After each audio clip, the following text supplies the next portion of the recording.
Bueno, buenos días a todos. Mi nombre es Martín Friedman, soy abogado del estudio, integrante del departamento de Life Science.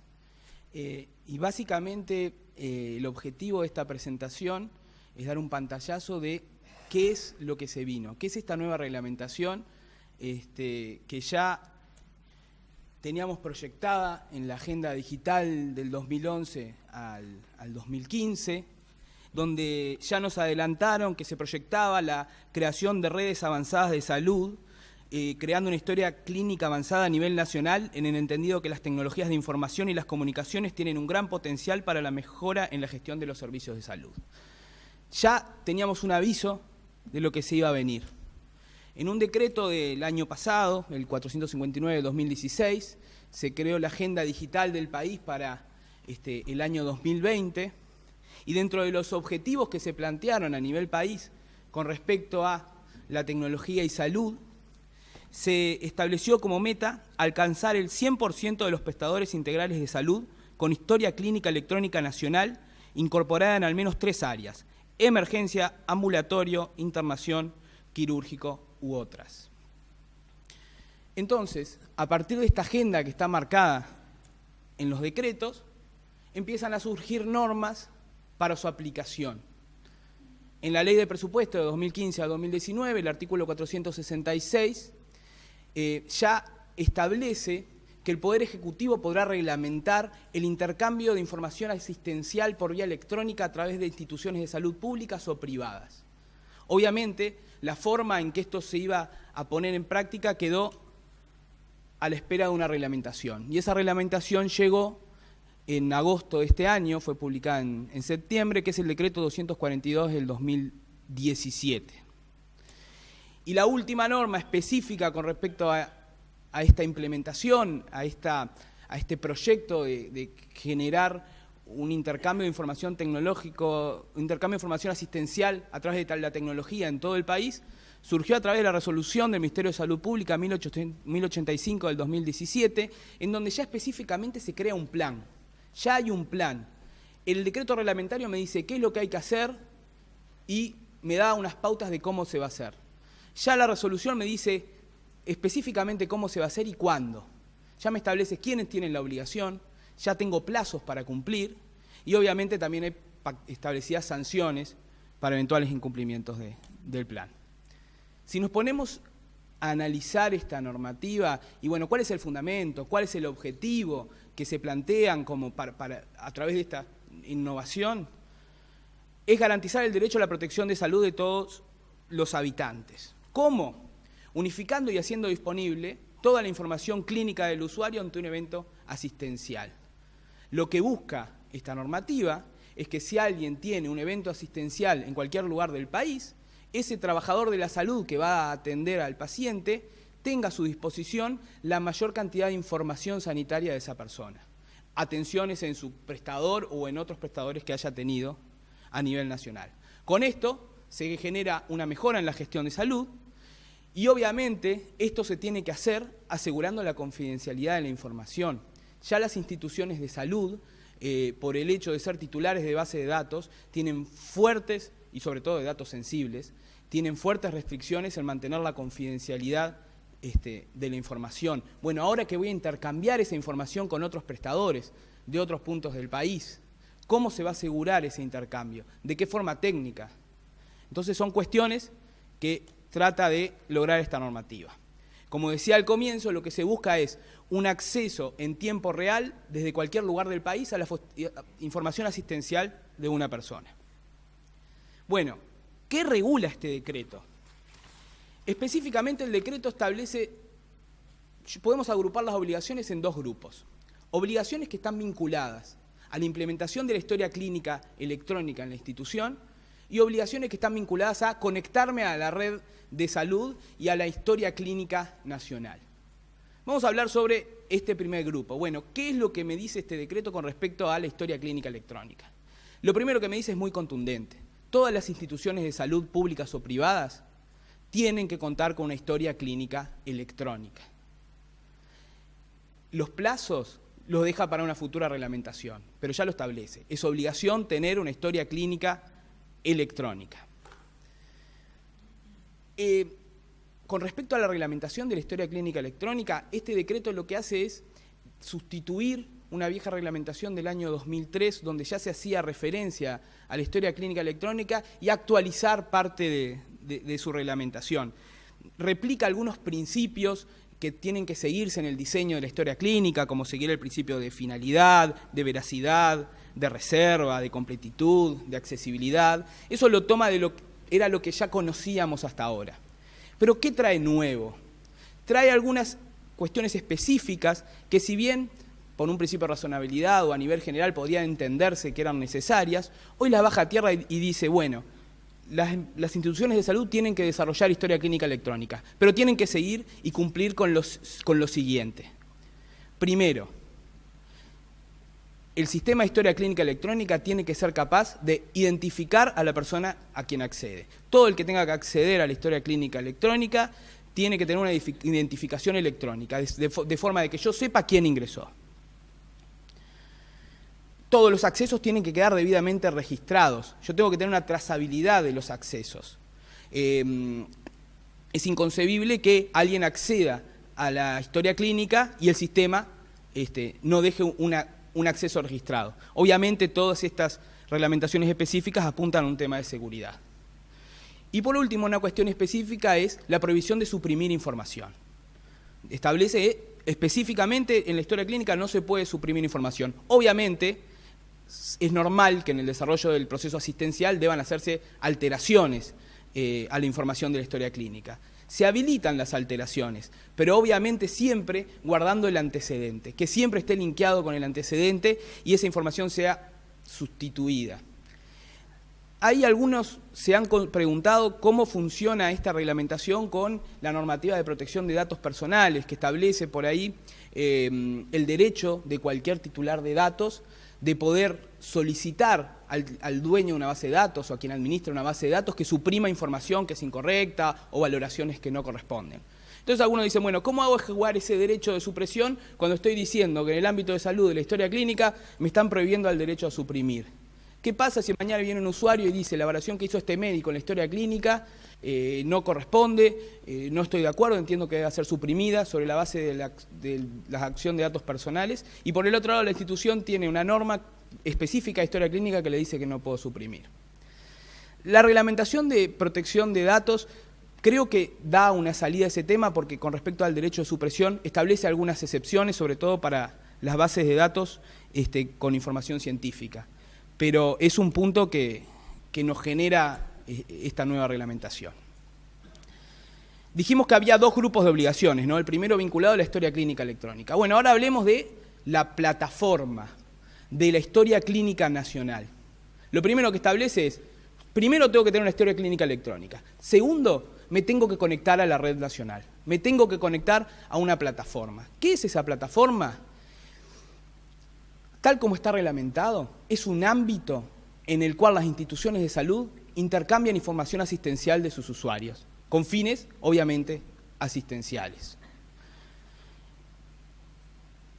Más allá de conectarme a la plataforma, tengo que cumplir con algunas obligaciones específicas que siempre están vinculadas a temas de seguridad.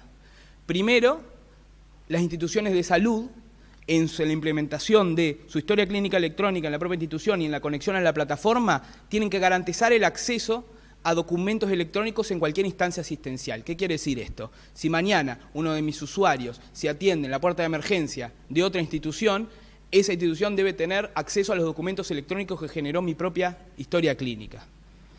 Adoptar medidas de seguridad que se establezcan. Eso es un punto relevante, porque la reglamentación dice medidas de seguridad que se establezcan. ¿Esto qué quiere decir? Que en la medida que se vaya desarrollando y yo me vaya conectando a la plataforma, puede ser que surjan criterios o nuevas obligaciones vinculadas a la seguridad. Hoy, quizás la forma en que está la reglamentación me establece, bueno, yo ya no estoy solo en esto, estoy diseñando. Voy a tener que seguir el criterio de alguien. ¿Quién me da el criterio? Será GESIC, será salud.uy, etcétera. Pero voy a tener que ver cuáles son los criterios generales con respecto a medidas de seguridad. Lo que vimos con respecto a la historia clínica electrónica establece que las personas que accedan deben tener una identificación electrónica, que las personas que ingresen a la plataforma puedan tener, se autentique su acceso y que la información intercambiada no pueda ser manipulada por terceros. Y por último, ya vinculado a otro punto específico, que si yo en mi institución de salud tengo un servicio oncológico, que me conecta a la historia oncológica a nivel nacional. Bueno, hablemos de la plataforma. ¿Qué tiene la plataforma? Por lo menos desde el punto de vista de cómo lo crea la reglamentación. Lo primero que tiene la plataforma es un registro de personas. ¿Qué es un registro de personas? Es una base de datos en donde las instituciones tienen que cargar un índice en el cual cargan los datos identificatorios de sus usuarios. Después tiene un registro de eventos. ¿Qué es un registro de eventos? Es un índice en donde cualquier asistencia o cualquier anotación o evento que se dé en el registro de la historia clínica de una persona tiene que ser registrado en el registro de eventos. Si una persona es atendida en la institución, ese evento tiene que estar registrado en el registro de eventos, de forma de que alguien que acceda a la plataforma pueda ver qué eventos ha tenido esa persona.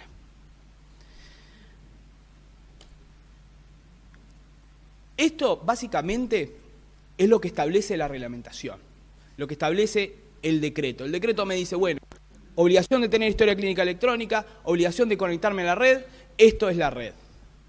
Después viene la resolución ministerial que me dice cómo y cuándo hacerlo. Y para eso se crea un plan. Ese plan empieza mediante la definición de determinadas etapas de trabajo.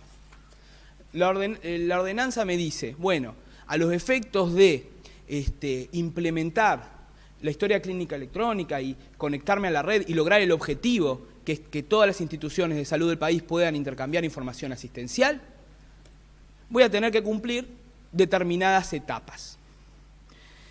La primera etapa es la etapa de identificación. ¿Qué es la etapa de identificación? Bueno, la etapa en la cual las instituciones de salud tienen que cargar en la plataforma los datos de identificación de sus usuarios. Después viene la etapa de normalización, en el cual las instituciones tienen que garantizar que sus sistemas de información pueden generar documentos electrónicos que sean compatibles con la historia clínica nacional. O sea, yo ya tengo que tener en mi institución implantada la historia clínica nacional, tengo que tener la posibilidad de que cada evento asistencial genere un documento electrónico y que ese documento electrónico sea compatible con la historia clínica nacional de forma de poder compartirlo con el resto de las instituciones. Después tenemos la etapa de publicación, que es la posibilidad de registrar los eventos de los usuarios en el registro de eventos. Tengo que generar los procesos informáticos para poder registrar en la plataforma los eventos. Y por último, la última etapa es el modelo unificado, que es ya el funcionamiento de la historia clínica con la plataforma, a partir del cual ya se empieza a intercambiar información en forma habitual y automática entre la historia clínica en la institución y la historia clínica nacional. La segunda parte del plan, que empezó con una definición de etapas de trabajo, sigue con la agrupación de las instituciones. No es que todas las instituciones tienen que comenzar a la vez. Se hizo una agrupación de instituciones por cantidad de usuarios o tipo de prestación de servicios y se le dio diferentes tiempos a los efectos de cumplir con las obligaciones que establece tanto el decreto como la ordenanza. Entonces la clasificación que nos da la ordenanza es prestadores, por un lado, los prestadores integrales, con más de 50.000 usuarios, entre los que se incluye ACE, los prestadores integrales hasta 50.000 usuarios, los seguros integrales, los servicios públicos de salud diferentes a ACE, como hospitales clínicas, bancos de seguros, BPS, sanidad policial, Fuerzas Armadas, etc. Los prestadores parciales con más de 50.000 usuarios y los prestadores parciales hasta 50.000 usuarios. Y por último, las instituciones de asistencia médica especializada. Entonces, a partir de la agrupación de las etapas de trabajo y de las instituciones, la ordenanza empieza a dar plazos. Y lo hace para cada uno de los grupos. Vamos a ver el primero, en el cual dice, bueno, los prestadores integrales. La etapa de identificación comienza a partir de los 30 días de la ordenanza. La ordenanza es de octubre, o sea que a partir de este mes, las instituciones de salud que presten servicio de salud de forma integral tienen que comenzar con la etapa de identificación, generar procesos para poder registrar a sus usuarios en el sistema. ¿Qué plazo tienen? 2 meses a partir de esos 30 días. Luego, la etapa de normalización también empieza en noviembre, pero tengo 3 meses para cumplirla. La etapa de complicación, bueno, va a comenzar dentro de 3 meses. ¿Y cuál es el objetivo final? Que yo, al 31 de diciembre de 2020, mi sistema pueda generar los documentos electrónicos que me permitan registrar los eventos en la historia clínica nacional. Como ven, hay un rango de fechas. ¿Por qué hay un rango de fechas? Porque hay objetivos parciales. Dice, bueno, dentro de 6 meses tengo que tener el 20% de los eventos cargados. Más adelante el 50, el 60, hasta llegar al 100% en 2020. El modelo unificado debería estar en diciembre de 2018. Y como podrán ver, así es la reglamentación con diferentes plazos para cada categoría de institución que está en la... Algunos comentarios particulares que tiene esta ordenanza. Bueno, con respecto a la cantidad de usuarios, cómo agrupo, en qué momento me paro para saber cuántos datos tengo. Bueno, me tengo que medir por el RUCAF de septiembre de 2017, que es cuando entró en vigencia el decreto. Si se va a habilitar un nuevo seguro parcial o seguro integral en este periodo, ese seguro en su trámite de habilitación va a tener que cumplir con las mismas exigencias que va a tener un seguro parcial o un seguro integral que ya está en funcionamiento, a los efectos de obtener su habilitación. Como decíamos, es considerado un prestador integral. Y la pregunta que por lo menos a mí me surgió cuando empecé a ver esta reglamentación y lo ambicioso de los plazos que están pactados. ¿Qué pasa si no cumplo? ¿Cuáles son las consecuencias? ¿Qué pasa si yo no estoy en la etapa de desarrollo de mi historia clínica para que me genere la necesidad de llegar con estos plazos? Si los plazos técnicos difieren de los plazos legales, ¿cuáles son las consecuencias?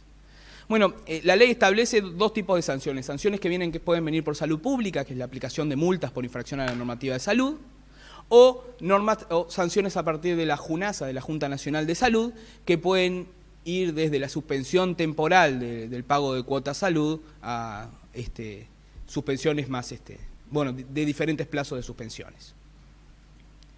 Muchas gracias.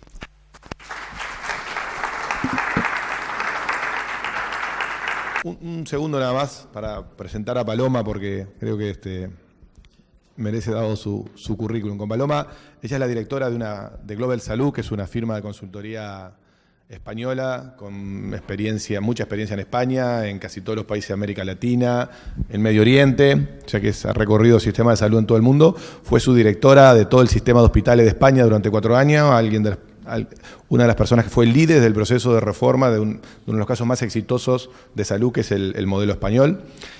Así que, bueno, para nosotros es un gusto que nos esté acompañando. Recién llegó hace un ratito, así que es hiperactiva, así que no debe estar cansada, porque la he visto trabajar 14 horas. Sí, tiene larga experiencia en Uruguay también. Así que, bueno, te dejo nomás y bienvenida.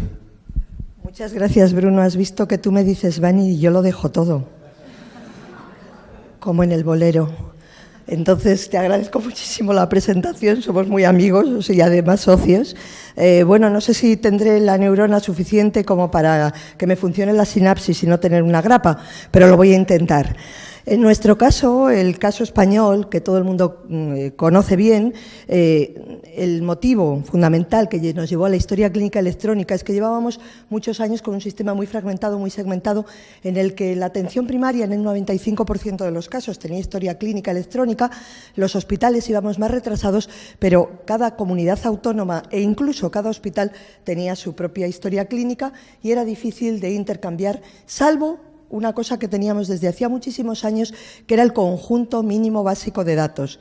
Y esto sí que desde el año 92 y en el 84 ya se normatizó todo lo que era el informe de egreso, con lo cual teníamos una serie de datos que eran los diagnósticos principales y los procedimientos, con 14 de cada paciente que podíamos perfectamente intercambiar, porque además nosotros no tenemos a médicos codificando. tenemos siempre a personas expertas codificando los diagnósticos, porque cuando uno tiene al personal médico codificando, los médicos no vamos a ir con una carretilla, con los 40 tomos de la CIE-10 y los otros tantos de procedimientos. Entonces, me refiero a que aunque esté digitalizado, es muy difícil la codificación y uno tiende a poner los diagnósticos que sabe mejor. Entonces, esto es un problema a la hora de intercambiar información porque se restringe mucho los datos epidemiológicos y de cada paciente. En nuestro caso, como hemos vuelto a los reinos de taifas, pues entonces uno de los problemas que nos encontramos después de la gestión de las competencias a las comunidades autónomas fue que cada una de ellas tenía su propia base de datos que no compartía con el resto. Y entonces, sobre esta base de que cada una tenía su propia realidad, nos encontramos con que un 10% de nuestros pacientes, que son los 5 millones que vienen ahí, iban a otra comunidad autónoma, a otra región, a recibir atención sanitaria. Y que esto era un grave problema porque no tenían acceso a la historia clínica que estaba en otra región. Sobre esta base, en el año 2006, empezó el modelo de historia clínica electrónica desde el Sistema Nacional de Salud. Yo tengo que decir que se apostó mucho y una de las cuestiones importantes en este terreno es que esto lleva tiempo y lleva dinero. Y dinero tuvimos que invertir 350 millones de euros. Es decir, que no es cualquier cantidad, es una cantidad memorable, diría yo, pero que tiene mucho sentido porque los retornos que tienen son muy importantes, sobre todo de cara al propio profesional y de cara sobre todo al paciente, que es por lo que estamos aquí, ¿no? Entonces, unas premisas de partida era fundamentalmente que podía haber dos cuestiones. Una que era que el paciente se desplazara a otra comunidad y recibiera atención, pero solo en un corto espacio de tiempo, o bien que se trasladara permanentemente su residencia y entonces había que trasladar la totalidad de la historia clínica electrónica. Lo que partimos aquí fue de lo que lo mejor es enemigo de lo bueno. Empecemos por cosas sencillas, porque si queremos hacer interoperable todo, no va a ser factible. Entonces se decidió que íbamos a escoger una serie de documentación, por ejemplo, el informe de egreso, el informe de la consulta externa, o una historia clínica resumida para que eso fuera la base de la interoperabilidad, sobre todo en los pacientes que se desplazaban durante un corto tiempo. La segunda cuestión fue un diseño funcional, es decir, que teníamos que ver qué eran los datos que compartíamos y que además tenía que ser muy consensuado. Y de acuerdo con eso se hizo un plan de trabajo que era un consenso profesional. Fijaros que antes de llegar al consenso institucional, que todas las comunidades autónomas refrendaran estas medidas, se llegó a un consenso profesional, fue muy participativo. Ahora vamos a ver los grupos que trabajaron, que fueron las 32 sociedades científicas, es decir, que 32 sociedades científicas españolas trabajaron ahí, 45 asociaciones de pacientes, el Ministerio de Sanidad y, por supuesto, a las comunidades autónomas. Y además invitó a las sociedades médicas, a la sociedad de enfermería, a las sociedades de bioética, a los jueces, que tuvieron una participación muy interesante. Entonces, sobre esta base de los grupos de trabajo fue como se llegó al consenso de que era lo que íbamos a intercambiar. Bueno, como conocen perfectamente la realidad española, esa es la situación que tenemos a día de hoy. El 78% de los pacientes tienen una historia clínica interoperable resumida con los datos que hemos decidido intercambiar. Y bueno, y no quiero decir nada, pero ¿quién es ahí? ¿Quién no transmite al resto? ¡Cataluña! Cero patatero. Bueno. No quieren ser interoperables. Además, tenemos otra cuestión importante, porque es que esta interoperabilidad también está relacionada con la atención transfronteriza dentro de la Unión Europea. Es decir, que estamos dentro de un marco que ustedes tendrán dentro de nada el Mercosur. Entonces, la atención transfronteriza, es decir, los pacientes, por ejemplo, franceses, que están más cerca de una institución española, se transmite, la información es interoperable entre las zonas transfronterizas. Empezó y ahora ya empieza a ser interoperable entre la totalidad de la Unión Europea desde el año 2010. Dicho esto, nosotros consideramos que había dos cuestiones muy importantes. Una, que por supuesto la historia clínica tiene un fundamento asistencial y por supuesto que hay que hacer el intercambio o sea, que es fundamentalmente para que los profesionales puedan acceder a la historia del paciente, que sea longitudinal, que haya continuidad asistencial y que al mismo tiempo se le pueda brindar una atención de calidad. Pero a eso se añade que consideramos, y aquí es donde me empieza a parecer que el sistema es muy importante, que el paciente tenía que tener acceso a su historia clínica. Y que el paciente no solo tenía que tener acceso a su historia clínica, sino que además tenía un papel participativo muy importante. Ahí tienen las comunidades autónomas y a quién dejan. El servicio está activado para ciudadanos y profesionales, es decir, que los ciudadanos pueden consultar su historia clínica y ahora veremos hasta qué nivel. Después que el servicio sea disponible solo para el profesional y luego sin servicios. Ahí ven que, bueno, por ejemplo, la Comunidad Valenciana solo permite a los profesionales, pero las Islas Baleares fueron de las primeras que tuvieron historia clínica electrónica y permiten el acceso tanto al profesional como al paciente. Yo creo que la historia clínica es del y por y para el paciente. Por lo tanto, que el paciente tiene que tener derecho al acceso a su historia clínica. Bueno, aquí traía una serie de barreras que tuvimos, una la financiera, que ya he dicho que tuvimos que invertir, otra la técnica, tuvimos que ponernos de acuerdo en cuestiones como la interoperabilidad, que la ponemos en el lateral, temporal, esto tiene que ser de largo plazo, es decir, de hoy para mañana no puedes hacerlo, es imposible. Entonces yo creo que hay que ponerse objetivos alcanzables, porque si no a uno le entra la desesperación. Entonces, creo que es mucho mejor partir de a qué plazo queremos tener la historia clínica resumida, a qué plazo podemos empezar con el informe de egreso intercambiable. Migración no ha sido fácil, sobre todo en los hospitales. ¿Por qué? Porque empezamos haciendo digitalización de la historia clínica cuando empezábamos con la historia clínica electrónica, el papel lo transformábamos y lo digitalizábamos. Pero hay amigos míos. No pensamos que luego no era interoperable y que era dificilísimo de acceder a él. Y encima de todo eso teníamos problemas porque habíamos tomado la totalidad de la historia clínica sin hacer expurgo. Entonces, a la hora de la verdad, no se consultaba nunca. Partíamos otra vez de cero. Y esto es un problema. Gestión del cambio. Pues sí, señores, hay que hacer gestión del cambio. ¿Por qué? Porque yo soy una analfabeta digital. Absoluta. Entonces, claro, resulta que en nuestros hospitales poníamos al día siguiente la historia clínica electrónica, un cursito de formación de 3 días y ¡hala! Todos a meter datos en la historia clínica. Pues no, porque hay gente virtuosa y hay otros que somos analfabetos. Entonces hay que elegir a determinada gente, punto primero, y a esa gente sí que le das formación y luego formación de formadores, que es mucho más sencillo, y tienes a una persona en cada uno de los servicios que sabe hacer esto. Y luego, interoperable. Fijaros que llegamos hasta tal extremo que cuando empezamos con la historia clínica electrónica teníamos el problema de que el paciente, le habíamos puesto aquí el ordenador y empezaba a ver si podía ver al profesional, porque había una pantalla que parecía absolutamente una barrera. Bueno, fuimos aprendiendo que hay que voltear, que hay que poner al paciente e involucrarle dentro del propio proceso. O bien hacer otro tipo de cuestiones como es tener que sea horizontal en lugar de vertical y que aquello no suponga. Segundo, lleva más tiempo. Hacer historia clínica al inicio, luego lo ganas de manera impresionante, pero al inicio lleva más tiempo.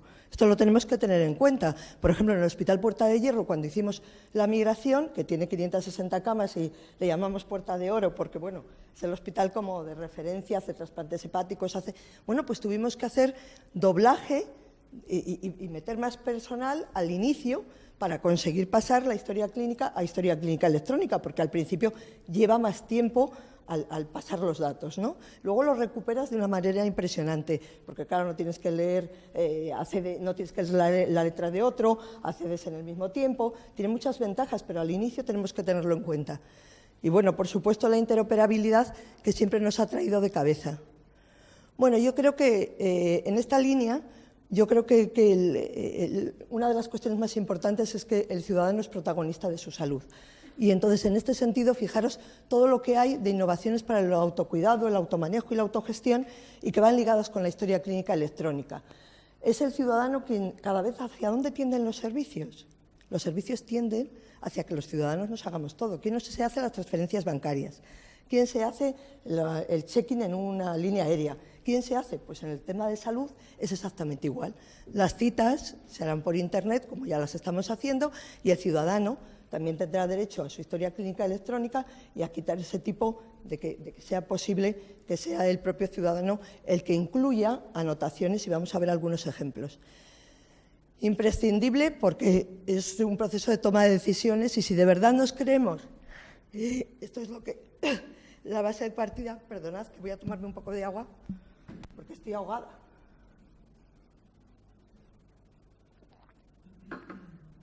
Bueno, está en España el proyecto se ha llamado Salud en Línea y está dentro del Gobierno electrónico, creo que exactamente igual que le pasa a Uruguay.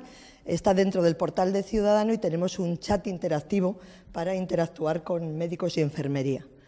Bueno, yo creo que está basado totalmente en el tercer principio de la bioética, que es la autonomía, y fijaros lo que puede hacer el ciudadano. El ciudadano puede consultar su historia clínica, pero también puede ocultar. Puede ocultar, ¿y esto qué significa? Que hay determinados datos que el ciudadano no quiere que otro médico que no sea el suyo acceda.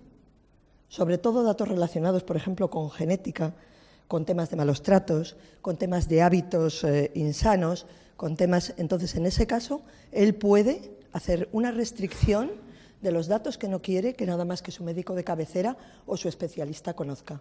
Y entonces, para acceder a ellos, por parte se le dice siempre que si hace esa opción tiene un posible consecuencias negativas cuando se atiende en otro sitio, que por ejemplo no van a conocer determinadas cosas. Por supuesto no puede quitar alertas en el sentido de alergias o a medicamentos, pero sí puede quitar aspectos suyos personales que no quiere que otra persona vea, como los que hemos comentado. Entonces, eso a mí me parece importante. Tercera cosa que puede, auditar. Y esto es importantísimo porque vais a ver que lo que más preocupa al ciudadano es la confidencialidad de sus datos. Entonces, la confidencialidad, para garantizarla, él puede ver quién ha estado consultando sus datos y por qué. Siempre. ¿Por qué? ¿Quién ha sido el que ha consultado sus datos? Porque hay trazabilidad absoluta. ¿Y por qué los ha estado consultando? Y puede hacer consultas de por qué determinada persona ha accedido a sus datos. Hemos tenido problemas incluso, no lo voy a decir, pero con muy altas jerarquías del Estado que determinada gente ha accedido a su historia. Entonces, esto es importantísimo porque tiene problemas. Yo creo que cualquier ciudadano es como si fuera la más alta jerarquía del Estado, por lo tanto, creo que tiene derecho a eso.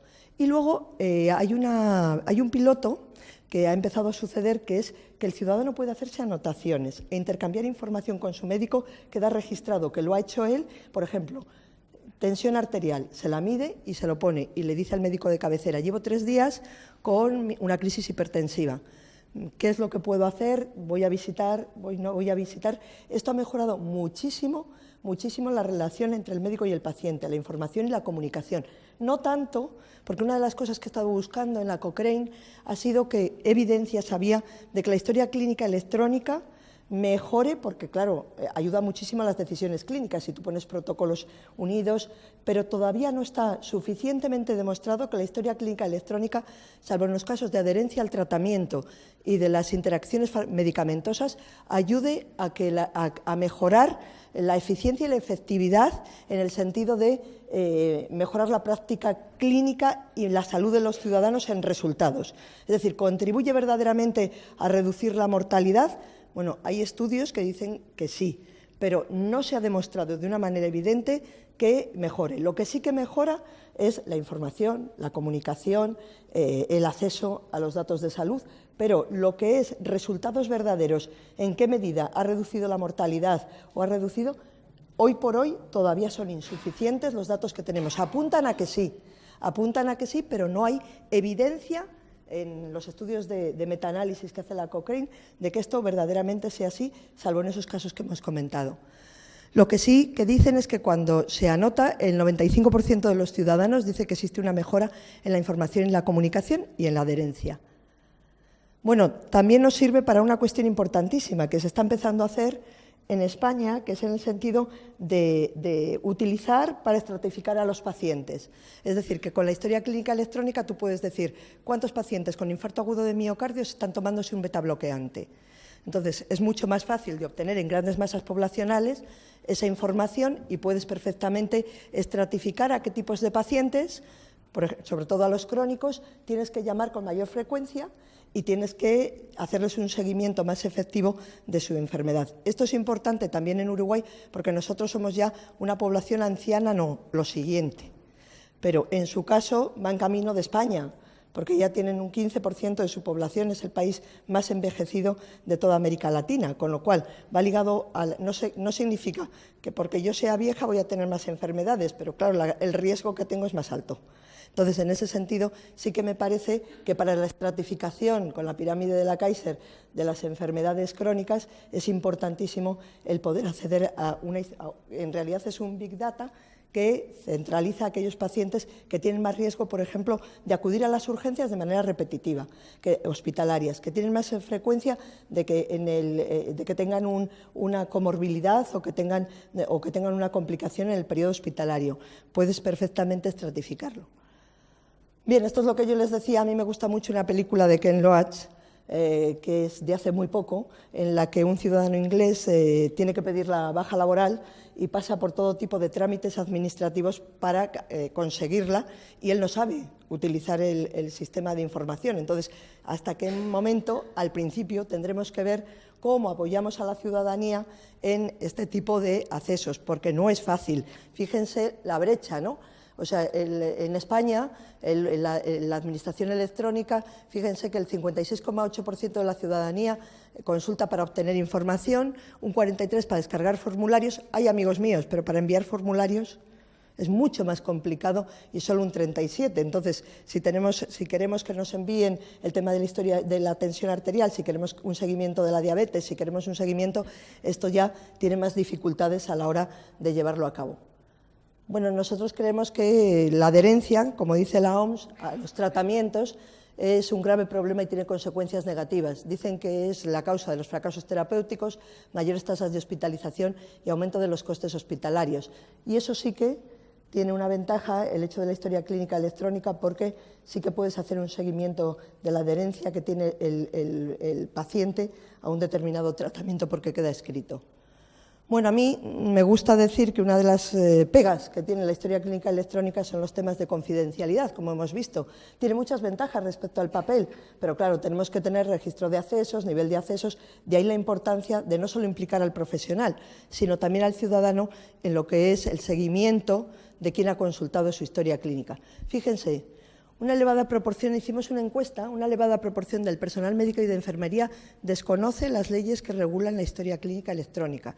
De ahí la importancia de eventos como este, que yo creo que hay que socializar a qué es la normativa y a qué nos obliga.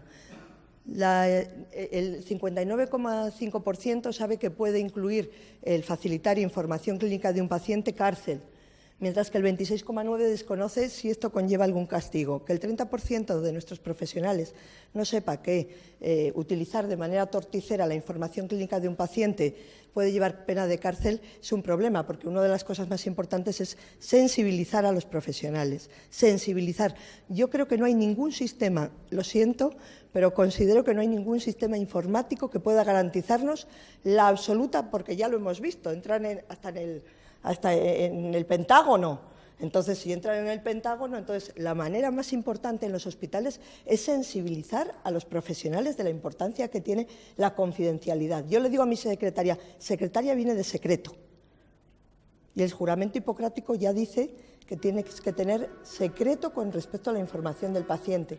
Bueno, pues esto en la historia clínica electrónica todavía mucho más, porque tienes acceso en un momento determinado a una cantidad de información ingente. Y la práctica totalidad de los profesionales coinciden en que el comentario informal de pasillo es la vía más frecuente de divulgación.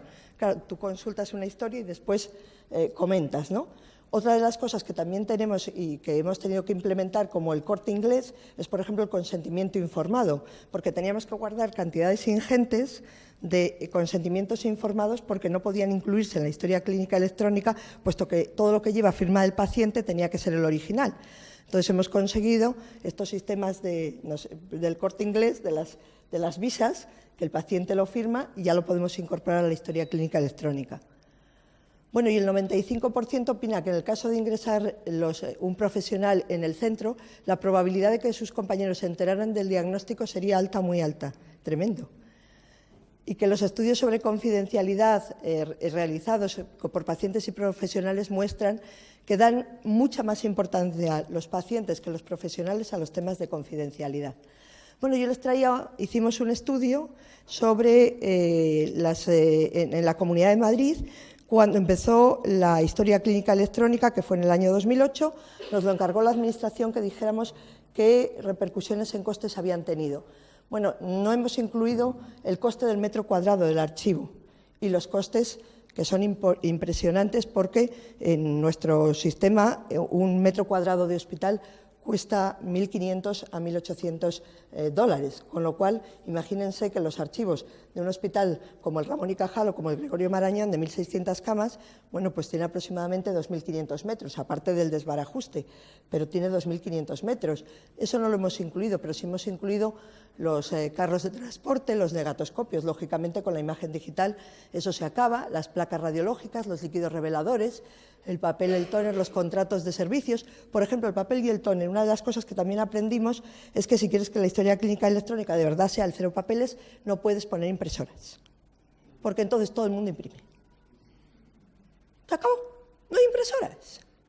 Si de verdad nos creemos esto, no hay impresoras, porque si no acabaremos teniendo grandes dosis de papel y encima más caro, porque tenemos el tóner, el papel y encima nos estamos cargando los árboles, y algo que es medioambientalmente muy sano, como es la historia clínica electrónica, pues entonces volveremos al estado primígeno. La custodia de las historias pasivas, el mantenimiento, la eliminación de residuos, el ajuste del personal. Claro, nosotros ahora antes teníamos celadores, gente que iba y venía con las historias clínicas. El personal administrativo del archivo, bueno, pues para mover 1000 consultas diarias tienes que tener una cantidad ingente de personas. Pues también evaluamos cuánto significaba eso. Al final, en un hospital como Puerta de Hierro se ahorraba, sin tener en cuenta los costes de la calidad, es decir, no repetición de pruebas, que se ha verificado, por ejemplo, en las consultas de atención primaria, que hemos hecho una medición, el hecho de la prescripción electrónica ha quitado un 20% de las consultas externas de primaria. En los hospitales se ha visto que se pueden hacer consultas de alta resolución, es decir, que para el mismo día se le planifica al paciente, sobre todo en los preoperatorios, el laboratorio, el radiodiagnóstico. Entonces, claro, eso tiene unas ventajas indudables, porque son de desplazamientos de pacientes, de no repetición de pruebas, porque al compartir primaria y especializada todo el acceso podemos permitir perfectamente que el laboratorio, la radiología, accede, por supuesto, a la atención primaria, puede verlo y entonces ya nos volvemos a repetir en el hospital lo mismo. Lo mismo que hacer protocolos clínicos, pues no vamos a hacer, hemos puesto unos alertas que es, no me pidas la TSH, la hormona tiroidea TSH, si resulta, no me pidas la T3 y la T4 si la TSH sale bien. Entonces o no me pidas otra vez las transaminasas cuando sabes que no se modifican en no sé cuántos días. Y eso tiene una ventaja de calidad, de no volver a pinchar al paciente, y tiene una ventaja de hacer bien lo que hay que hacer, ¿no?, de gestión clínica, y a eso añade que ahorras costes. Bueno, pues al final nos salía que tenía 1.100.000, esto fue en el 2008, solo de lo que es estructurales, ¿no? Bueno, pues yo creo que la historia clínica electrónica, quiero decir que nos ayuda a 4 cosas. Predictiva, ¿por qué? Porque te permite estratificar, como hemos dicho, a los pacientes por tipo de las necesidades que tienen. Preventiva, exactamente, y además implicar al paciente en el manejo de su enfermedad, es decir, que estás haciéndole una monitorización casi continua. Personalizada, es decir, que te va a facilitar que a cada uno le demos lo que realmente necesita. Y por supuesto participativa, porque es una manera, si se hace bien, de que la comunicación entre los profesionales y los pacientes sea efectiva. Muchísimas gracias.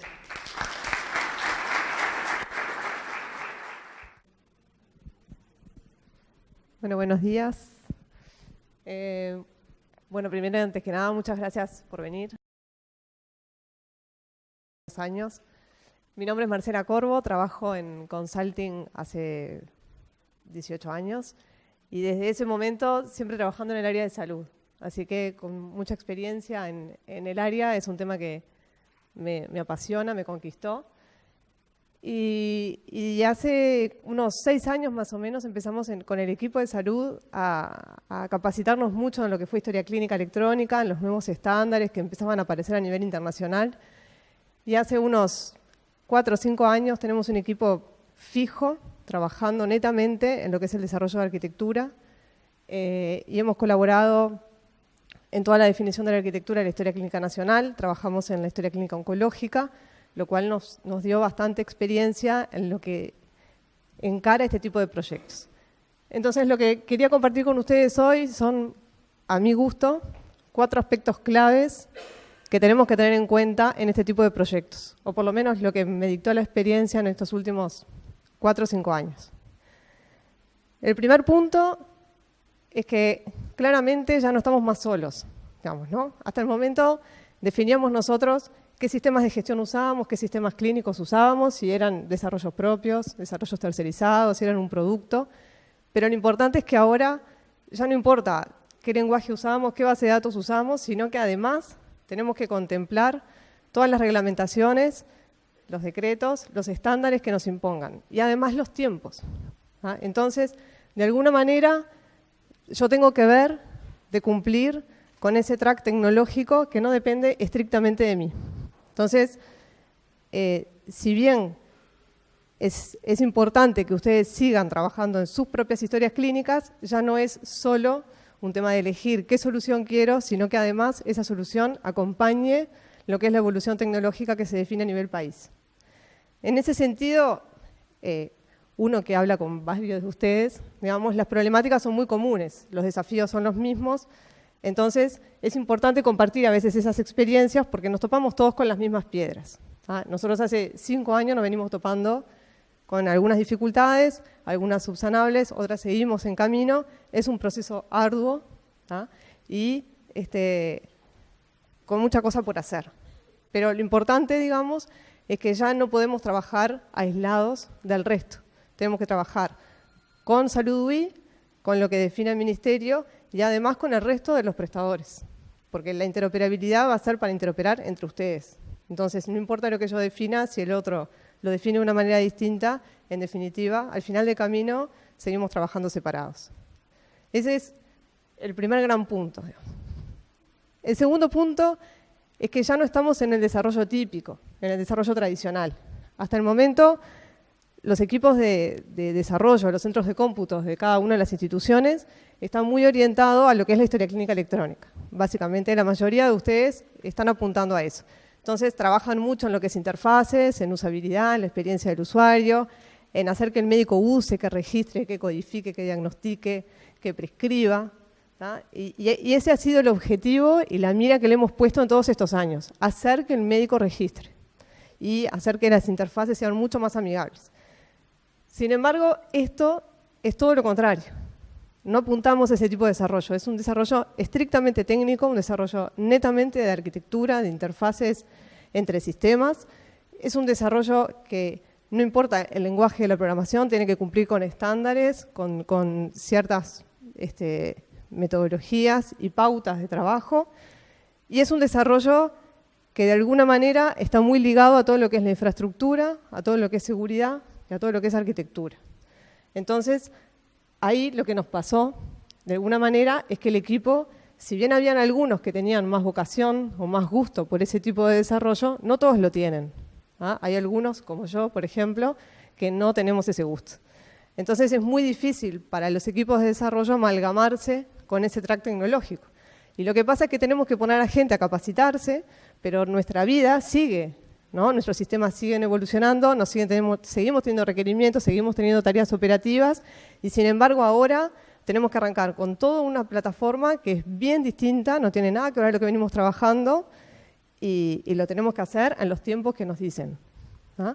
Entonces, esa parte es un punto de inflexión.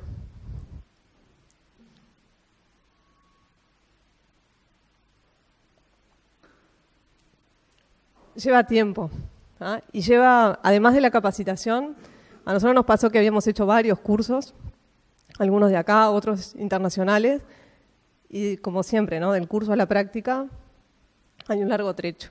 Entonces, eso no lo desestimen. Tercer punto, que también se desestima bastante, todo el tema del hardware y la infraestructura. ¿Tá? Ustedes ya tienen montados servidores, comunicaciones, enlaces y demás. Revisen, redefinan, redimensionen si todo el hardware que tienen, si todas las comunicaciones que tienen, si todos los enlaces que tienen sirven para cuando vayan a poner un repositorio documental, empiecen a generar los documentos, el volumen de esos documentos, la frecuencia de esos documentos, cómo se van a almacenar, si van a tener alta disponibilidad, no van a tener alta disponibilidad, cómo van a garantizar que esos servidores funcionen y demás. El tema del hardware no es menor porque es un tema de inversión, obviamente, pero además de la inversión requiere un tema de instalación, de configuración y de tuneo posterior. ¿Tá? Ustedes le van a tener que hacer testeo a las aplicaciones, testeo funcionales, testeo de performance, testeo de seguridad, y todo eso va a ir mostrando diferentes tuneos que van a tener que ir haciendo en la infraestructura. Nos pasó, a diferencia de otros proyectos, que en este tipo de proyectos, que ya lo hemos hecho con algunos de ustedes, trabajamos muy de cerca, siempre, mano a mano con la gente de infraestructura, como no pasa en otros proyectos, digamos. La configuración de esa infraestructura es fundamental porque está muy ligada a la arquitectura que se define. Entonces, el equipo de arquitectura con el equipo de infraestructura trabajan netamente de la mano. ¿Tá?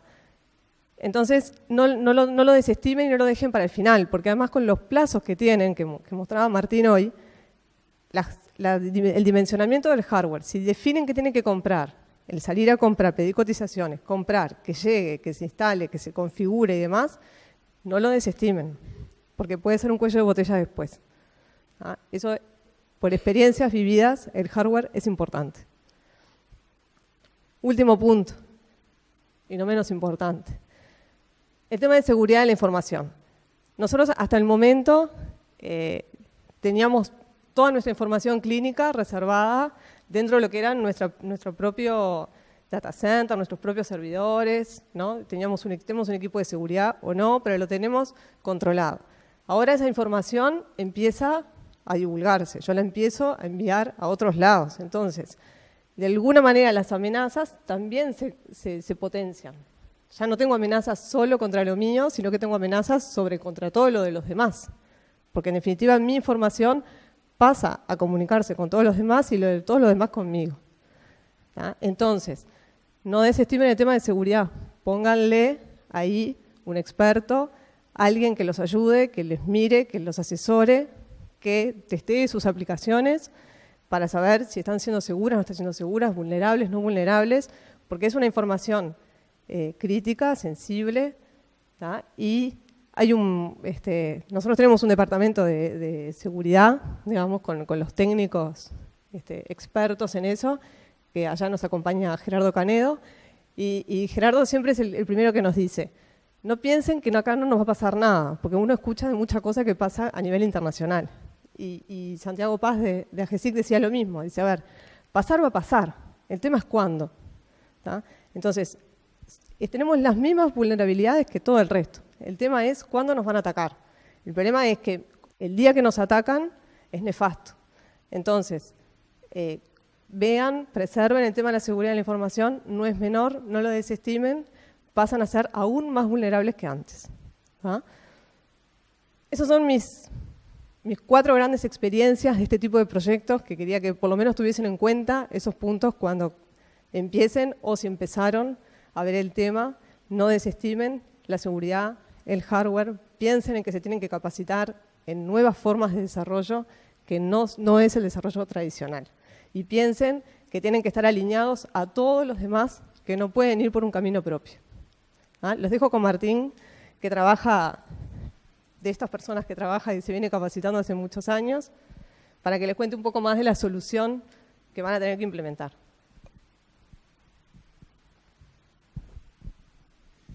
Bueno, buenos días a todos, gracias por venir.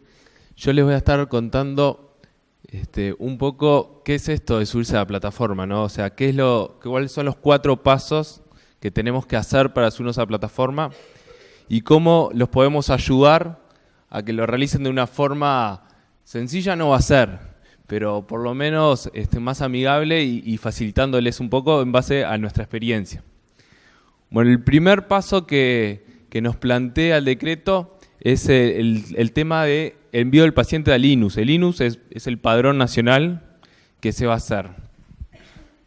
Bueno, ¿cómo vamos a hacer este envío del paciente? Bueno, lo primero que se va a hacer es una migración inicial que esa migración se la van a pedir a cada una de las instituciones para que le den una migración inicial en un Excel, simplemente para que sea una migración. Pero después de esto, ustedes tienen que aplicar en sus sistemas que cuando se ingresa un nuevo paciente, ese paciente llegue a ese registro nacional. Cuando se ingresa uno nuevo o cuando se modifica. Entonces, ¿cómo los podemos ayudar nosotros? Cuando ustedes ingresen un paciente nuevo en su padrón, eso lo depositamos en una bandeja de pacientes que vayan al Linux, y nosotros tenemos un componente que se va a encargar de generar la mensajería que hoy se está solicitando, genera esa mensajería y la envía a través de la red salud a Linux. Y se ingresa el nuevo paciente. Por lo cual, con esta solución, o sea, lo único que deberían aplicar ustedes básicamente es, a nivel técnico, es generar, por ejemplo, un trigger en su base de pacientes que deposite el paciente en una bandeja con los datos requeridos mínimos que necesita Linux, y el componente se encargaría de la generación del mensaje y el manejo del envío. Ese sería el primer paso que tenemos que hacer para estar en la plataforma.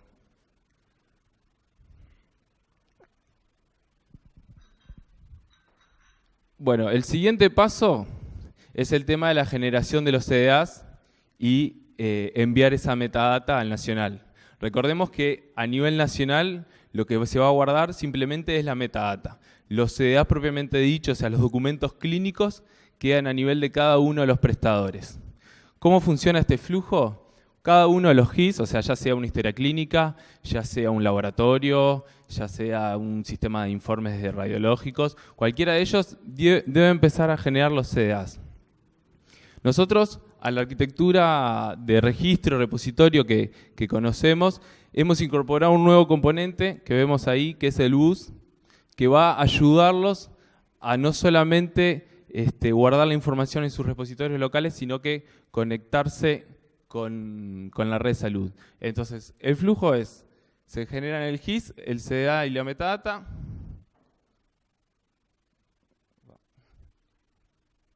Eso viaja directamente al bus, y el bus se encarga de todo. Se encarga principalmente de enviarlo, primero de nada, de firmar los CDAs. Hemos contemplado incluir la firma a nivel de este componente para tener la firma centralizada. Las primeras experiencias eran pedirle que cada uno de los sistemas que generaba CDA lo firmara. Después nos empezamos a dar cuenta que qué mejor que tenerlo centralizado y no obligar a cada uno de los sistemas de institución que aplique una firma electrónica. Entonces se incluyó la firma a nivel de este componente. Ese es el primer paso. El CDA queda firmado, viaja al repositorio y la metadata al registro local. Hasta ahí estamos en el ámbito dentro de la institución. Después de eso, la metadata viaja a través de la red salud a llegar al XDS nacional. Ese sería el paso. Bueno, ¿qué ventajas tiene el bus? La primera que nombrábamos hoy, la firma centralizada. El manejo de múltiples repositorios. Esto es muy importante porque hoy en día la mayoría de las instituciones cuentan con un repositorio. Pero esto en corto plazo va a empezar a cambiar. O sea, cuando empecemos a tener documentos a millones, no vamos a poder tener un único repositorio y vamos a tener que tener manejo de múltiples. Vamos a tener que tener políticas, documentos más antiguos, moverlos a repositorios hasta capaz que con menor hardware para abaratar costos. No vamos a tener los documentos de hace 10 años capaz que en los mejores servidores porque van a tener consultas relativamente bajas. Entonces, el bus logra el manejo de ese múltiples repositorios siendo transparente para el GIS. O sea, el GIS siempre se comunica con el bus y es el bus quien hace el manejo de esos repositorios. Y un paso muy importante son las múltiples interfaces. Yendo un poco a cuando empezó Salud UI, las primeras interfaces que definieron fue interfaz de versión 1, que fueron las que se estuvieron usando hace ya que 1 año y medio, 2 en las Conectatón. En la Conectatón todos nos conectamos, todos estábamos usando versión 1. Desde ese momento a hoy ha evolucionado y ha sacado una versión 2. ¿Qué nos pasó? Muchos veníamos trabajando ya con versión 1, teníamos nuestro GIS utilizando versión 1 y ahora nos cambiábamos a versión 2, lo que significaba volver a reinvertir. Entonces decidimos que esa inversión la hiciera el componente centralizado del bus y se encargara él, escucha por las dos interfaces y habla al nacional por versión 2. O sea, no deberían tener que hacer ningún cambio hoy en su GIS actual. Y la tercera interfaz, está recién salida del horno, recién salidita, es una interfaz simplificada. O sea, algunos de ustedes tendrán experiencia viendo cómo comunicarse con lo que es el XDS y algunos no, pero les puedo decir que es muy complejo. O sea, realmente el trabajo que le significa a los diferentes a los desarrolladores lograr comunicarse con los repositorios es realmente complicado. Es un estándar que tiene sus ventajas porque es muy flexible y esa flexibilidad a su vez lo complejiza a gran escala. Entonces desarrollamos una interfaz simplificada que recolecta los datos de una forma mucho más sencilla y permite que alguien que hoy no esté conectado pueda empezar a comunicarse con los repositorios en unos tiempos mucho más aceptables. Bueno, hasta ahí generamos los CDAs, logramos enviar la metadata nacional, la tenemos en el local, pero por ahora no estamos recibiendo nada. Entonces, el siguiente paso que nos deberíamos plantear es poder empezar a consumir esa metadata nacional. Y bueno, ahí nuevamente el GIS lo que va a hacer es una consulta al bus, y el bus va a tener la inteligencia de saber si esa consulta tiene que ir a su repositorio local o si tiene que ir al registro nacional. Si tiene que ir al registro nacional, va a través de la red salud, obtiene lo que es la metadata de esos eventos, o sea, esos eventos que nombraba Martín hoy, es justamente toda esa metadata, vuelve y vuelve a ese GIS. Es importante ver que como ven, la metadata que viene del nacional no queda registrada a nivel local, no se guarda, o sea, no debería ninguno de los prestadores empezar a acumular información que está a nivel del registro nacional. Podría generar un caché, guardarla provisoriamente para un acceso más rápido, pero no hay un guardado, no hay una replicación de esa información. En cambio, si el GIS quiere hacer una consulta local, nuevamente, para él siempre se comunica con el BAS y va al registro local y esa información retorna a él. Esto es de bastante ayuda, o sea, que el GIS no tenga que estar él decidiendo de alguna forma si me comunico por la red salud o si me comunico a mi repositorio local. Es simplemente, siempre voy a este componente que es el BAS y él toma las decisiones de dónde ir. Bueno, hasta ahí obtuvimos la metadata, pero todavía no obtuvimos ningún CDA, ningún documento clínico. Entonces el último paso para estar completamente en la plataforma es lograr recuperar documentos de otras instituciones. ¿Cómo funciona esto? Nuevamente, tenemos la primera institución, hacia la izquierda, hace un pedido al bus, el bus se lo pide a la red salud identifica en qué institución está ese documento, lo va a buscar hasta el repositorio de dicha institución, ese documento vuelve nuevamente a través de la red salud ahí audita que se hizo ese pedido, o sea, no solamente va a haber un registro de una auditoría a nivel que debería tener cada una de las instituciones, sino además, obviamente, que la red salud va a tener esa auditoría y va a estar disponible para las instituciones poder consultar quiénes y cuándo están obteniendo los documentos. Vuelve y llega hasta el GIS. ¿Ah? Bueno, esos son un poco los 4 pasos que tenemos que trabajar en estos meses para seguir adelante. O sea, nosotros realmente tenemos bastante experiencia, hemos trabajado con varios de ustedes y estamos trabajando con unos más, en ayudarlos a incorporarse.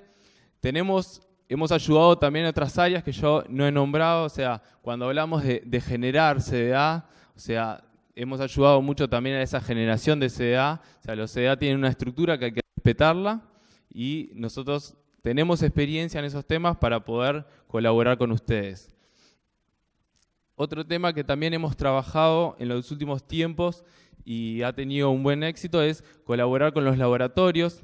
Los laboratorios hoy están preparados para interoperar, pero de otra forma. Nos hemos encontrado que los laboratorios están muy bien preparados para generar lo que se llama mensajería HL7, que es un tipo de mensajería, pero no estaban preparados para generar CDAs y enviarlos al repositorio. Entonces hemos construido un pequeño componente para ellos que toma esa mensajería, toma los datos de ese mensaje, que están los datos necesarios para generar el CDA, se genera el CDA y se encarga de enviarlo al repositorio.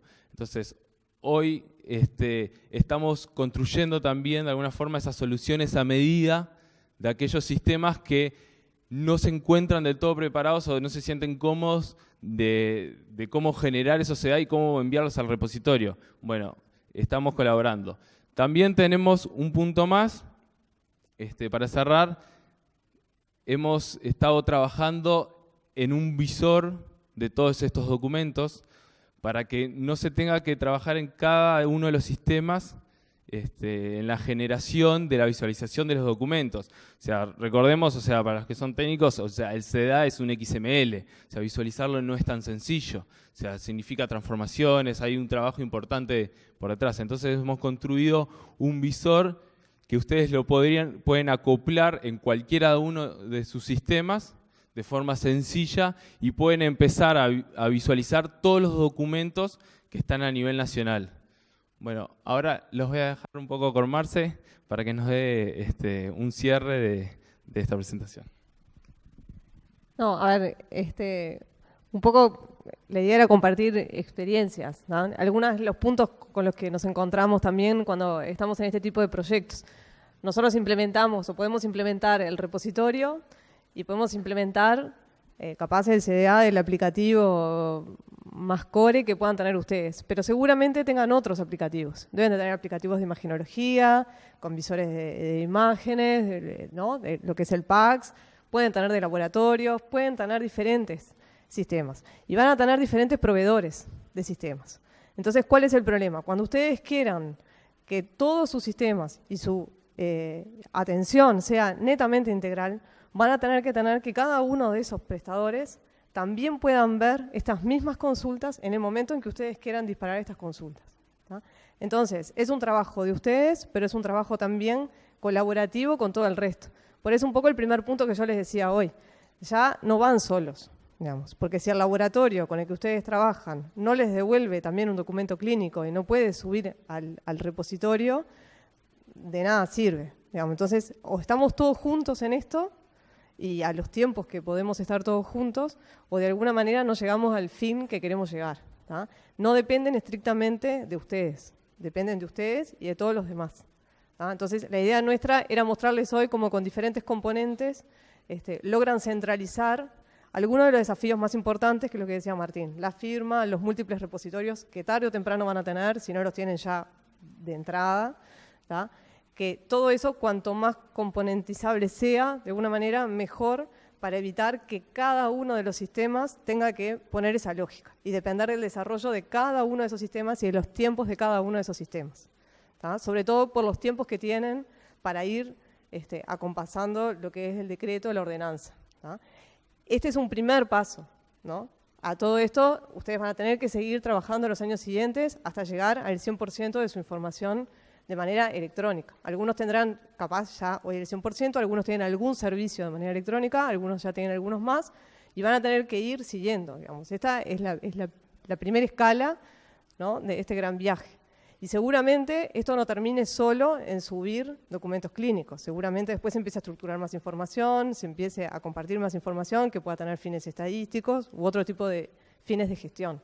Entonces, estar preparados, siempre contemplar lo que vaya sacando Salud UI, ¿no? Porque si no, de alguna manera, si encararon el camino solos, tarde o temprano van a tener que revertir y les va a llevar más trabajo. Entonces, esos son un poco los los puntos que queríamos comentarles, que no desestimen, y bueno, estamos a las órdenes. Gracias. Buen día. Bueno, a mí me toca hablarles de prescripción electrónica. Mi nombre es Marcelo Telesca, soy consultor de CPA, ingeniero de formación y dedicado al ámbito de salud desde hace algún tiempo, por fruto de la experiencia de haber trabajado en varios proyectos. Pero antes de hablarles de prescripción electrónica, me gustaría contarles una pequeña anécdota. Yo hace algún tiempo me tuve que operar de ligamento cruzado, fruto de parecerme más a Novik que a Messi. Y eso llevó a que luego de la operación me indicaran en una consulta de control una radiografía. Me hago la radiografía, concurro a la segunda consulta de control y la reacción que tengo por parte del médico es: no, yo la radiografía no la necesito. En realidad necesito una resonancia. El mismo médico que me había prescrito la radiografía. Entonces, en ese momento intuí que algo no andaba bien. O sea, invertí tiempo, dinero, me radiaron, consumí un turno de mi institución de salud y todo eso fue en vano. O sea, ni siquiera la miró.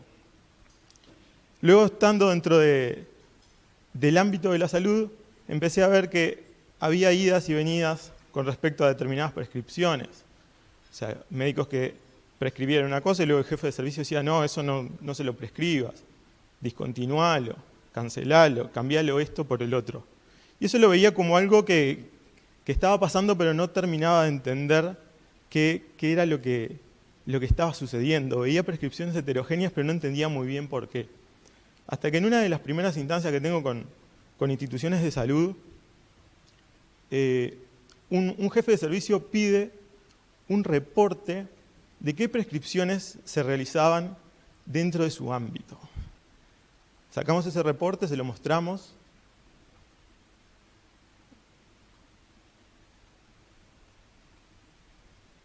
Así.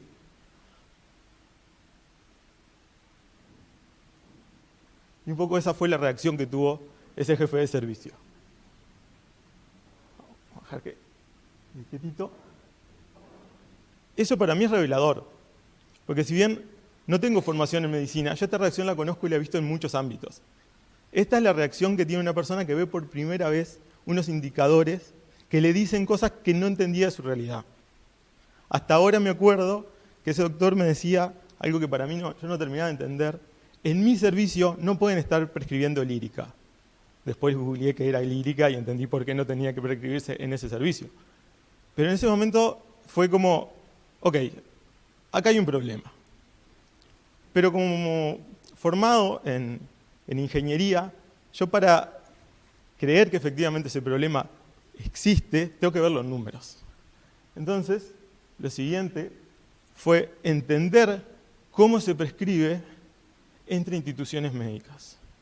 Estos datos son tomados del monitor de salud de CPA. Es un sistema que va a estar saliendo en breve, que lo que hace es aplica analítica a datos públicos. Por un término arbitrario y porque quedaba bien la cantidad de gráficos a mostrar, tomé las YAMC. Podría haber tomado FEMI, podría haber tomado los seguros médicos. En cualquiera de los casos, toda esta información es pública. ¿Qué es lo que se ve en números cuando analizamos cómo se prescribe? Que hay una heterogeneidad, no solo la que yo veía dentro de las instituciones, sino que existe heterogeneidad en la prescripción entre instituciones. Ahí vemos una relación que entre extremos va de 3-1, más allá de la evolución creciente de que el usuario exige más prescripciones y cada vez se prescribe más. La crítica rápida que se le puede hacer a este tipo de análisis es: ok, las instituciones tienen poblaciones distintas. Poblaciones que una población puede estar más envejecida que otra. Entonces lo que pensamos fue: ok, no contemos al abuelo como una persona, contémoslo por el gasto esperado, o sea, contémoslo por las cápitas que recibe la institución. Es decir, un abuelito no lo vamos a contar como 1, contémoslo como 5. Entonces, cuando lo vemos por el gasto esperado, la relación es más o menos igual. O sea, no se movió demasiado. Tenemos una relación que hay instituciones que prescriben el doble que otras. Saquémoslo para mirarlo desde otra óptica. No lo veamos por afiliado, o sea, veámoslo como por consulta. O sea, un abuelito puede consultar muchas veces en el año. Ok, sentados con el paciente en una consulta. La relación sigue siendo de 2:1 entre extremos. Estas son las recetas. O sea, si lo vemos por examen de laboratorio tenemos problemas similares. Si lo vemos por resonancias magnéticas también. Y podría traerle todos los gráficos. O sea, la herramienta da unos 250 gráficos. Estos son exclusivamente asistenciales. O sea, pero la herramienta nos provee información financiera referente a cómo está conformada la población de la institución, a cómo está formado el capital humano de la institución. Pero así lo vea por radiografía, lo vea por endoscopía, lo vea por ecodoppler, siempre tengo una relación dispar en cuanto a las prescripciones. Entonces, salgamos un poco de lo que es Uruguay. Ok, sí, tenemos una heterogeneidad al momento de prescribir. ¿Qué sucede a nivel global? Bueno, acá hay un estudio de la Sociedad Española de Farmacia Hospitalaria que lo que nos dice es que 1 de cada 10 prescripciones posee un error. Eso habla también de la heterogeneidad. Y si 1 de cada 10 prescripciones posee error, cuando lo trasladamos al ámbito de internación, lo que nos da es un ratio de 1 entre la relación errores de prescripción y paciente internado. O sea, significa que cada uno de los pacientes que está internado tiene al menos un error de prescripción. Donde el error de prescripción puede ser error administrativo, algo que es bastante común verlo. O sea, cuando nosotros vemos una prescripción, más allá de la letra del médico, que siempre es la gran queja que hay, cuando dice amoxicilina 500 no dice la vía de administración. Y muchos de esos errores son subsanados aguas abajo, digamos. Muchos se delegan en enfermería, pero hay otros que llegan a afectar al paciente. De esos errores que llegan a afectar al paciente, el 56% está en la prescripción. Es por eso que, hablando en un entorno de historia clínica electrónica, hablar de la prescripción electrónica es algo que es necesario y es una oportunidad. Nuestro paciente va a estar amenazado, si se quiere, por errores de prescripción, errores de interpretación de la prescripción y errores de interacción medicamentosa. Entonces, ahí es donde la prescripción electrónica puede ayudar desde el punto de vista de seguridad del paciente. La seguridad del paciente per se ya tiene una reducción de costos, porque estamos reduciendo la cantidad de efectos adversos y los costos que están detrás de ello. Pero más allá de eso, la prescripción electrónica como tal nos va a aportar información sobre los costos de los tratamientos, algo que hoy podemos tener en números macro. Nos va a reducir la cantidad de prescripciones ineficientes, como la que me pasó a mí, o sea, esa placa es un costo que nunca debió ser, y nos va a optimizar la gestión de expedición y de contralor de esa prescripción. Puntualmente, ¿a qué costos le vamos a estar apuntando? Le vamos a estar apuntando a lo que son las prescripciones efectivas, o sea, prescripciones que todavía no tenían por ser, prescripciones duplicadas, luego Paloma hablaba de eso. O sea, ¿para qué me mandan después el análisis a prescripciones fuera de especialidad, o sea, o fuera de ámbito, médicos que están prescribiendo porque el paciente le está exigiendo que haga esa prescripción. O sea, básicamente el paciente se le cuelga al médico y le dice, por favor, mándame esto, repítemelo, en un ámbito que no tiene por qué hacer. ¿Se escuchó bien hasta ahora sin micrófono? No, solo sí. Ok. Bueno, y vamos a optimizar formularios y gestiones en papel que hoy se continúan haciendo. Pero la prescripción electrónica no es un hecho, no es un simple módulo que es completo y tiene todo. La prescripción electrónica tiene varias características que podemos ir agregando. Partiendo de lo que es la prescripción papel, el primer nivel es digitalizarlo, ¿no? O sea, más allá de que acá yo pueda poner ibuprofeno, ibupr, etcétera, ya por lo menos la parte de legibilidad ya la tengo solucionado. O sea, gané en cuanto a seguridad del paciente. El siguiente paso es estructurarla. A partir de que la estructuramos podemos generar estadísticas. Y la propia estructuración de datos ya obliga a que el médico tome determinadas acciones ante la prescripción. O sea, básicamente, si no pongo la vía de administración, el sistema me va a decir, no tiene vía de administración. Entonces, eso ya es una reducción de errores de prescripción y, por ende, mayor seguridad del paciente. Y esta, o sea, la prescripción electrónica estructurada es la base que nos permite empezar a hablar de una prescripción electrónica asistida. Que lo que vamos a tratar de hacer, o sea, en este desarrollo, en la realidad los productos ya lo tienen, es ayudar al médico en su elección de tratamiento. Básicamente, solo con tener los códigos de la prescripción electrónica, yo ya puedo sumar seguridad simplemente por interacción de alerta medicamentosa.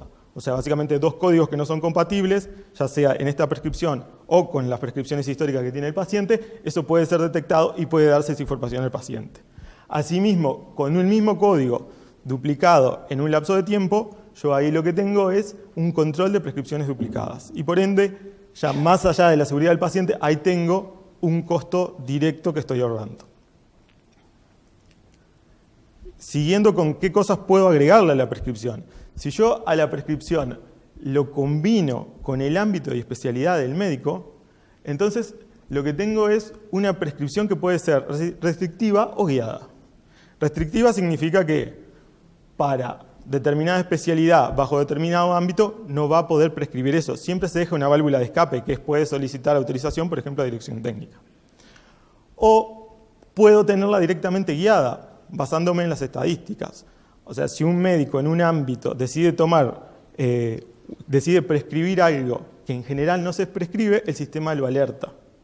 Y luego el médico determina si eso efectivamente lo necesita o la guía fue necesaria para ayudarlo a corregir esa prescripción.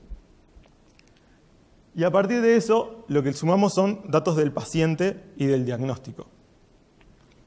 Cuando le sumamos datos del paciente y diagnóstico, efectivamente llegamos a una prescripción electrónica asistida. Porque ahí podemos empezar a tener alertas por alergia, alerta por dosis máxima, o sea, no es lo mismo prescribirle a un niño que prescribirle a un adulto. Y podemos llegar a la prescripción asistida con dos sabores. Uno es la prescripción asistida protocolizada, es decir, que a partir de que pongo el diagnóstico, lo que me dice el sistema es cuáles son las prescripciones necesarias para hacer un tratamiento. Eso no está limitando en absoluto el hacer del médico. Eso simplemente lo está guiando. Y la otra es mediante inteligencia artificial. Hoy día las instituciones tienen suficientes datos para aplicar los mismos algoritmos que aplicamos para banca. Y poder aprender de ello, aprender cuáles son eficientes en costos, cuáles son efectivos en tratamientos. Y una de las cosas que sucede con los temas de prescripción asistida es que son más fáciles de implementar que una prescripción restrictiva. En una prescripción restrictiva constantemente van surgiendo casos y voy podando ese árbol de decisión. Ese árbol de decisión que se nutre de la academia, pero que nunca habíamos tenido la posibilidad de transmitir ese conocimiento más allá de la experiencia. Por primera vez el sistema permite esa transmisión de conocimiento entre médicos. Y con respecto a lo que hace a la inteligencia artificial, estos son datos del 2017, esto es un montón de empresas a nivel mundial que su objetivo es transformar la atención de salud pura y exclusivamente con inteligencia artificial. Se habla de startups. Ahora, entendamos qué son estas startups, ¿no? Por ejemplo, acá en Asistentes Virtuales aparece Babylon. Babylon es una startup de $60 millones, cuyo objetivo es que en el Reino Unido se transforme en el número alternativo al 911. O sea, todo lo que sea una consulta que no es urgente va a ser atendido por este número, que básicamente es un robot, ¿no? Es una computadora que va a estar diagnosticando y prescribiendo según lo que recibe información en esa llamada. Otros casos, el caso de Medictor, un médico virtual, digamos, una inteligencia artificial que tiene el 91% de efectividad en casos de diagnosis. En China, que se basa en la historia clínica que tiene antes, mencionan que es del 20% más efectivo que un médico humano. Esto está pasando ahora, esto es todo lo que está pasando en el 2007. Lo interesante es que lo podemos hacer acá. O sea, esto no es algo que está de largo plazo. De hecho, nosotros con el monitor de salud nos planteamos utilizar analítica en datos públicos. Cruzar datos públicos, cruzar grandes volúmenes de datos públicos y obtener información relevante. Parte de esa información relevante fue entender que las prescripciones funcionan distintas dentro de las mutualistas. Acá, por un tema de mantener la charla dentro de los canales normales, me tomé la libertad de opacarle los nombres. Es exacto, podríamos tener la misma información que veíamos para las recetas para cualquier institución de salud. Pero lo que vemos es que con nuestro sistema nos dice, ok, hay instituciones de salud, hay grupos de instituciones de salud para los cuales prescribir se está transformando en un problema. Año a año es más caro y año a año es un costo. Hay otro grupo de instituciones para los cuales prescribir desde el punto de vista de costo es inocuo. O sea, tienen sus costos, a veces ganan, a veces pierden, pero funciona bien. Y hay otro grupo de instituciones de salud para los cuales prescribir es un negocio. O sea, obtienen rédito. Y esto es lo que podemos hacer con datos públicos. Entonces, ¿cuál es la invitación? Llevemos esto a los datos que tienen las instituciones en su propiedad. O sea, diagnóstico, especialidad, ubicación geográfica. Podemos determinar si los costos están siendo excesivos por parte de un médico. Podemos identificar que los costos están siendo importantes en una especialidad, o en un ámbito, o en una patología. Y eso nos da información para la gestión. Eso nos da capacidad de accionar sobre eso. ¿Qué es lo que podemos hacer sobre la prescripción electrónica? Bueno, ajustar el tema de costos por un tema de cumplimiento. O sea, no es lo mismo prescribir que administrar. Y eso es algo que hoy ya tenemos la tecnología para hacerlo. De hecho, tenemos experiencia habiendo implantado ese tipo de sistemas. O sea, ya tenemos información de cuánto se prescribe, pero cuánto efectivamente termina siendo administrado, sobre todo en el ámbito de internación y emergencia. En el ámbito ambulatorio, a lo máximo que podemos llegar es a la dispensación. Nunca vamos a saber si el paciente se lo toma o no. Pero bueno, sabemos que el costo lo tenemos. Arriba de la prescripción electrónica hay que construir una receta electrónica, que de hecho hoy, a nivel país, ya tenemos la normativa para hacerla. O sea, no hay ningún impedimento para hacer una receta electrónica. Ya tenemos todo el marco legal para ejecutarlo. Simplemente no ha sucedido. O sea, no tenemos acuerdos entre instituciones y farmacias, básicamente, que permita que un médico prescriba ante una institución y electrónicamente eso llegue a otro ámbito. ¿Qué nos va a dar la receta electrónica? Posibilidad de telemedicina. Hoy la telemedicina tiene muchos aspectos que tiene que resolver. Uno de los que tiene que resolver es cómo le hace llegar la prescripción al paciente. Bueno, la receta electrónica es parte de esa solución. Y por último, completar el ciclo de la trazabilidad de fármacos.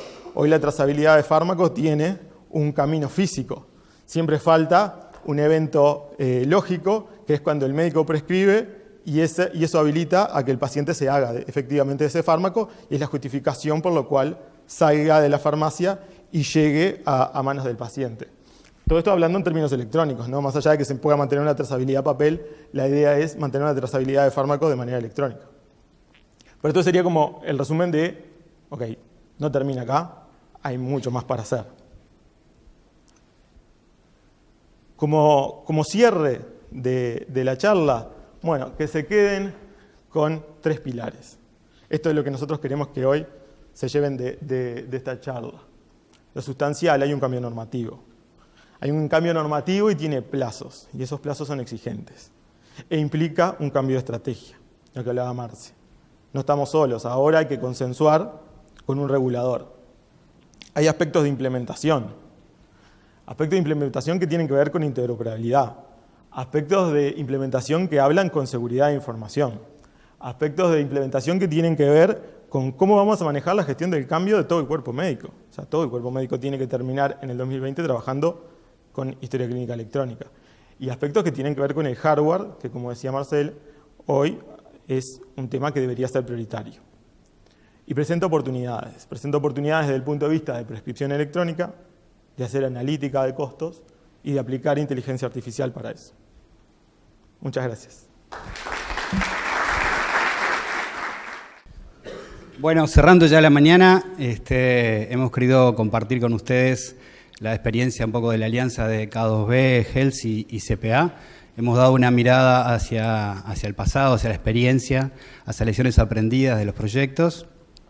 Estamos parados hoy, como decía Karina al comienzo de la presentación, en un momento clave del proceso de transformación digital en el sector salud. Creo que el decreto nos ha marcado un desafío y obligaciones a muy corto plazo. Estamos frente a un proyecto digamos, muy exigente en tiempo, muy complejo. Vimos todas las tecnologías que involucra. Sabemos que esta área, digamos, este dominio de tecnología no es algo habitual en el conocimiento de las áreas de tecnología de las organizaciones, o sea que representa, y no hay que minimizar, un esfuerzo importante. Hay que estudiar protocolos, estándares, temas de plataforma, de seguridad, protocolos de mensajería, etcétera, que de alguna manera no solo lleva tiempo hacerlo, sino llevarlo a la práctica también es todo un desafío. Nos paramos un poco en este momento que, como decía la frase de Churchill, en el fin del comienzo, estamos iniciando una etapa muy desafiante. La idea es ponernos un poco, un poco lo que comentaba Marcela, ¿no? Hemos tenido, a partir de esta experiencia en todos estos proyectos, tenemos un equipo especializado, un equipo con muchas fortalezas y experiencia en este tema, y nos paramos con la flexibilidad para aportar en los diferentes niveles que las organizaciones requieran, ¿no? Sabemos que hay gente que está más avanzada, hay gente que está más en etapas iniciales, así que bueno, un proyecto clave para el país en el que nos ponemos a la orden de alguna manera para apoyar en los diferentes niveles que se requieran. Bueno, muchas gracias por asistir y buena jornada.